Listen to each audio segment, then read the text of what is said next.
Please welcome Najeeba Syed-Miller.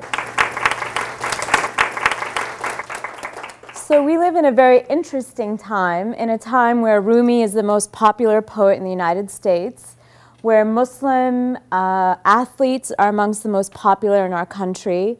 We live in a time where hip-hop music is part of everyday culture, and many hip-hop artists like Mos Def are Muslim. So we live in a time where Islam is a part of American popular culture. But we also live in a time where the response to Muslims as part of the American fabric of society is actually met with more fear. So in a recent Pew study, 42% of those surveyed said that they thought Islam was more violent or encouraged violence more than other religions, compared to a study that Pew implemented after 9/11 in 2000. Back in 2002, where only 25% of respondents said that Islam was more likely or encouraged violence.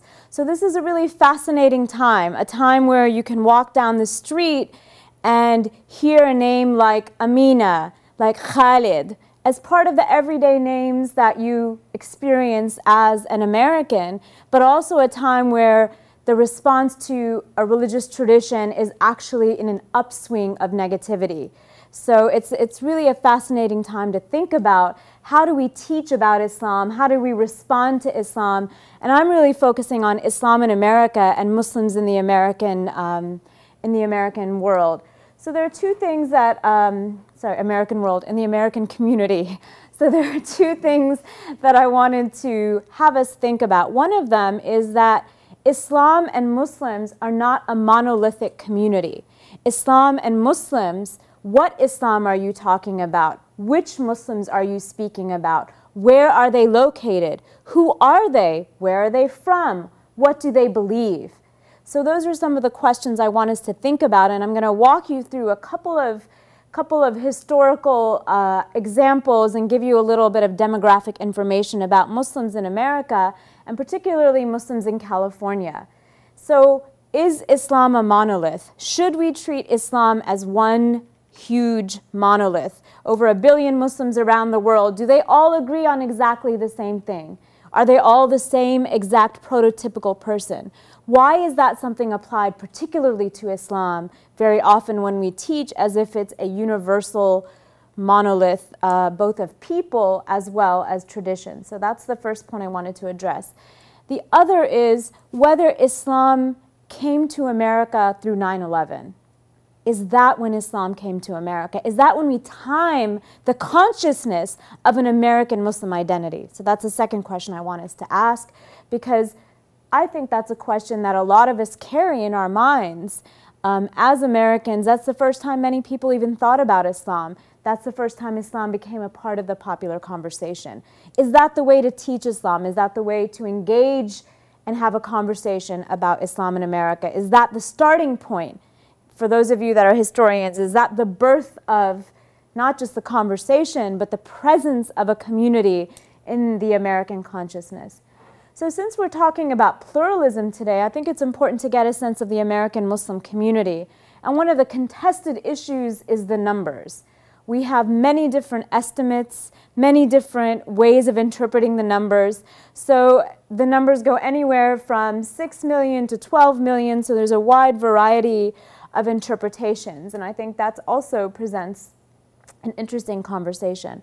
So one thing that's really fascinating to me is when I talk to students, they assume that most Arab Americans are Muslim, or that most Muslims are Arab American. And as many of you know, that is not the case. The largest population of Muslims in the United States demographically are African American. So part of the reason that Islam has become a part of the popular culture of the United States is that Islam has been a part of the United States since the Middle Passage and the advent of slavery. Scholars estimate different percentages, but perhaps 30% of slaves brought to America were of Muslim descent. So I would recommend some of the wonderful stories of people like Yaro Mahmoud.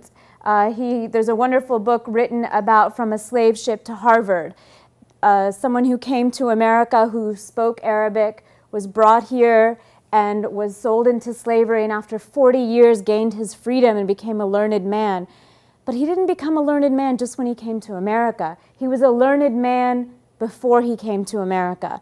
So many of the slaves who came with the language of Arabic, an understanding of the Quran, but they came with a religious identity that was threatening, and so it was erased. So movies like Daughters of the Dust show the generations of the slave trade, and how in the initial generations many African Muslims did keep their identity and struggled and fought and came with learning. And I think that's very important for our students to understand, that Islam didn't arrive on 9/11. It's been here as part of the cultural history of the United States, and Muslims have had a part in building this country.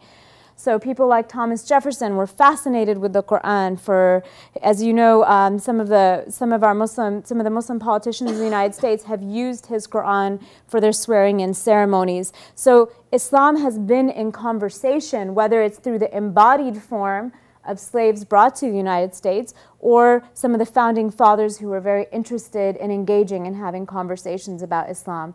So I think this demographic issue is very important. There are also quite a large percentage of South Asian Muslims, Muslims who come from India, who come from Pakistan, who come from Sri Lanka.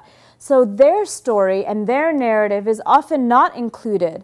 And I wanted to tell you, just here in California, we have a history of both Sikh as well as Muslim farm workers that came from the late 1800s into the early 1920s, and that's a very particular history here in Fresno. So we have Punjabi Muslim farm workers, not a large number, but it is part of the history of California. And so again, we find the diversity of Islam coupled with a consciousness that comes before 9/11. And I would recommend also some of the stories of people like converts Alexander Russell Webb, who is the consul to the Philippines, who became Muslim in the late 1800s, a white convert, who was the only Muslim representative at the Council of the Parliament of World Religions, the very first one.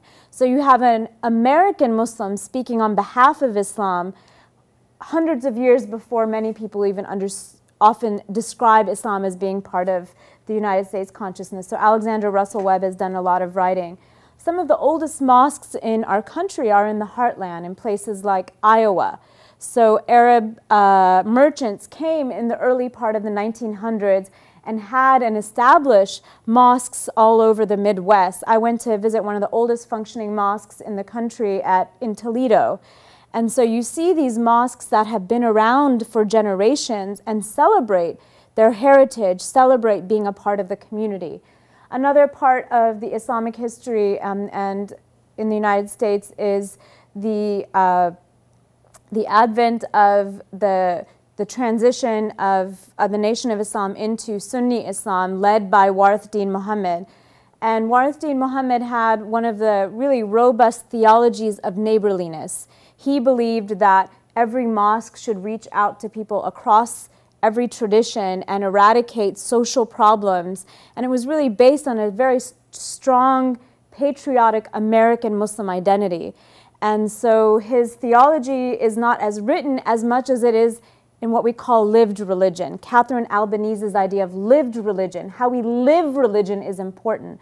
So when we look at Islam, it's not just looking at the text, it's looking at how Muslims play out. So Warith Deen Muhammad's legacy here in California, there are several mosques in South LA that are part of his legacy, and they now have something called Humanitarian Day, where throughout the state of California, you'll see mosques, and Warith Deen's legacy is largely in the African-American Muslim community, but transcends that community now as well, where people will do social service projects throughout the state. So I would encourage students and encourage you to look at what's happening in your local community.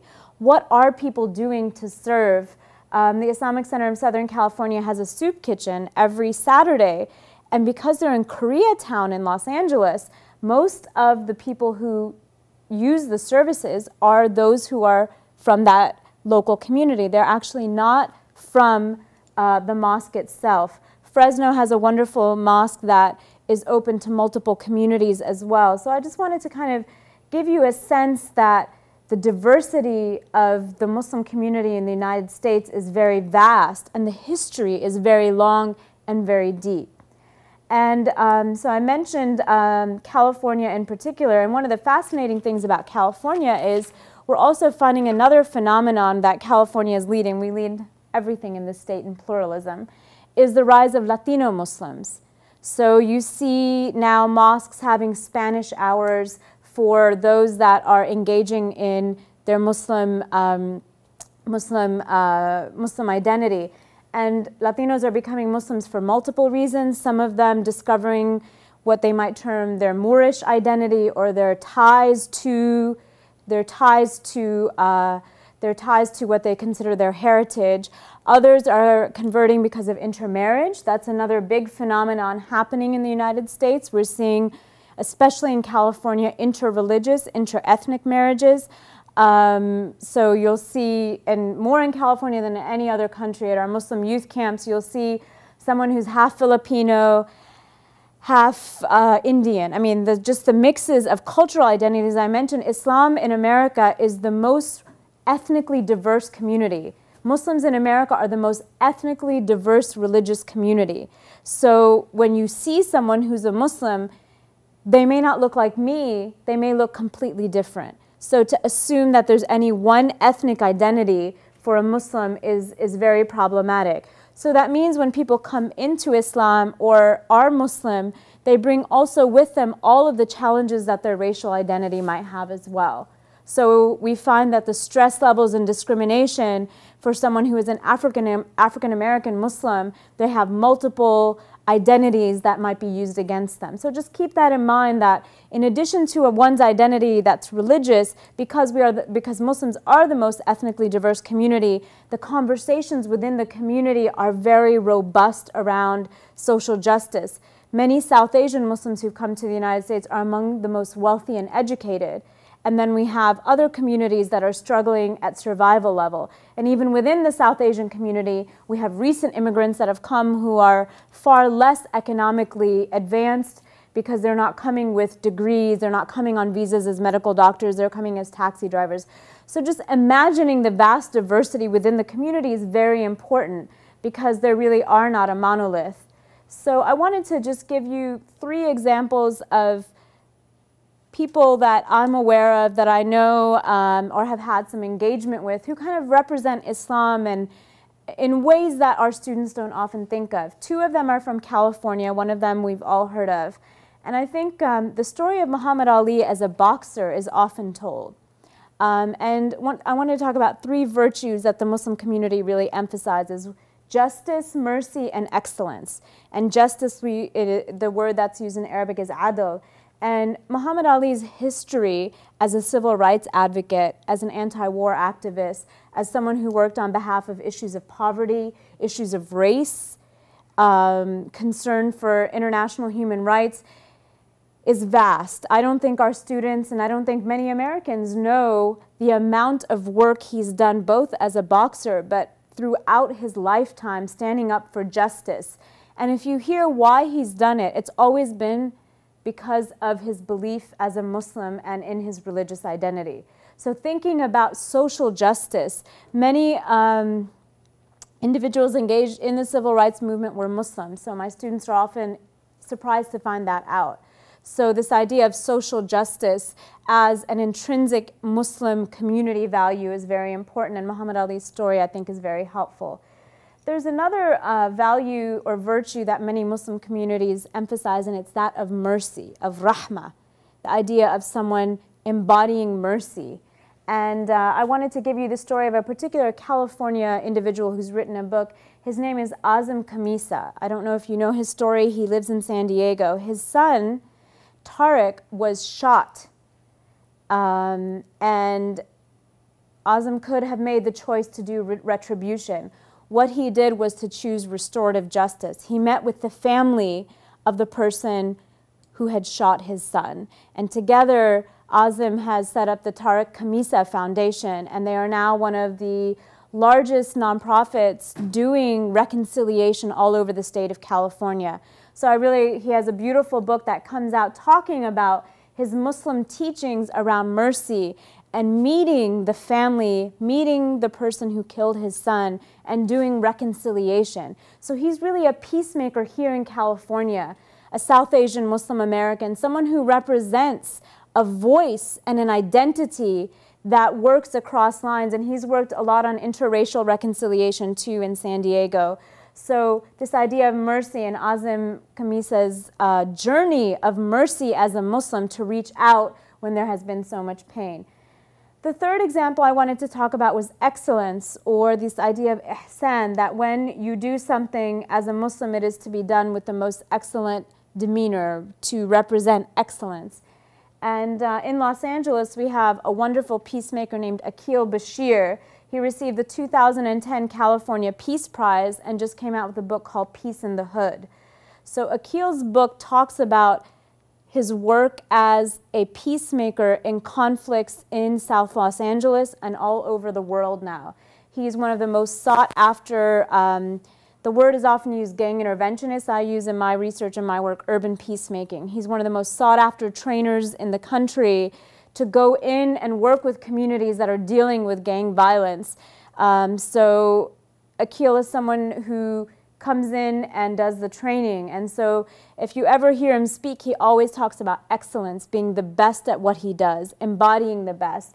And so to me, he's someone who speaks to that virtue in California and what it means to get into the community and to interrupt violence, to speak as a peacemaker. And he is part of a lot of the work that I do in Los Angeles around urban peacemaking. And I would recommend his book that just came out called Peace in the Hood.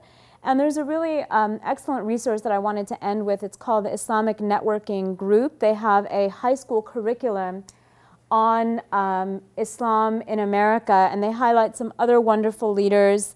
They talk about some of the histories and individuals, and I find telling stories is the most important and helpful way.